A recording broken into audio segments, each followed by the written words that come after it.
अमेरिकी शेयर बाजार में सोमवार को टेक कंपनियों में ट्रिलियन डॉलर की भारी बिकवाली देखी गई। ये एआई यानी आर्टिफिशियल इंटेलिजेंस से लैस चीन के चैटबॉट डीपसीक की लोकप्रियता अचानक बढ़ने की वजह से हुई। डीपसीक ने एप्पल के ऐप स्टोर पर सबसे ज्यादा डाउनलोड किए जाने वाले मुफ्त ऐप के रूप में चैट जीपीटी को पीछे छोड़ दिया। डीपसीक के लगातार चढ़ने की वजह से दुनिया की सबसे बड़ी कंपनी और अग्रणी चिप निर्माता एनवीडिया को एक दिन में 465 बिलियन डॉलर का रिकॉर्ड घाटा हुआ। चैटबॉट को डोनाल्ड ट्रंप के हालिया संबोधन में भी शामिल किया गया था।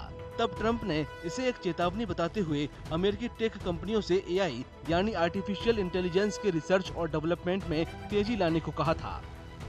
Today and over the last couple of days, I've been reading about China and some of the companies in China, one in particular, coming up with a faster method of AI and much less expensive method, and that's good because you don't have to spend this much money. I view that as a positive, as an asset. So I really think if it's fact and if it's true, and nobody really knows if it is, but I view that as a positive because you'll be doing that too. So you won't be spending as much and you'll get the same result, hopefully.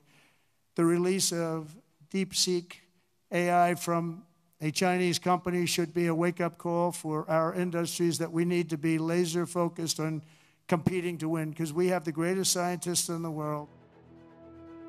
Liang Wenfeng द्वारा 2023 में स्थापित DeepSeek एक open source AI tool है।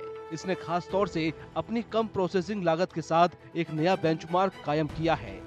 एक तरफ अमेरिकी कंपनियां chat GPT जैसे ट्रेनिंग मॉडलों में सैकड़ों अरब डॉलरों का निवेश कर रही हैं, तो वहीं सिर्फ 60 लाख डॉलर की लागत से बने डीपसीक ने उनके बराबर की क्षमताएं हासिल कर ली हैं। भारत की आर्टिफिशियल इंटेलिजेंस की दुनिया का प्रतिनिधित्व चैट सूत्र जैसे टूल करते हैं। उन्हें डेटा की कमी और सीमित फंडिंग जैसी चुनौतियों का लगातार सामना करना पड़ रहा है। What DeepSeek does is like it use a very different approach to train the model, which they call very much like reinforcement learning. It is more like you make a mistake, then you learn it by yourself. So that capacity has been given to model itself. Like when we try to ride a bicycle, when we try to walk as a small child, we learn from our mistake and then we make ourselves moving and learning walking, right? So this is what this model has done. The DeepSeek model has developed its own way of learning, which is powerful because you are actually trying to remove the human from the loop. So that means the data labeling cost, the training cost is going down. इस chatbot से जुड़ी एक दिक्कत है कि ये चीन के कानूनों के हिसाब से ही चलता है।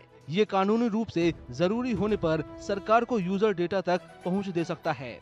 चीन का नियामक ढांचा चैटबॉट को उन विवादास्पद सवालों का जवाब देने से भी रोकता है।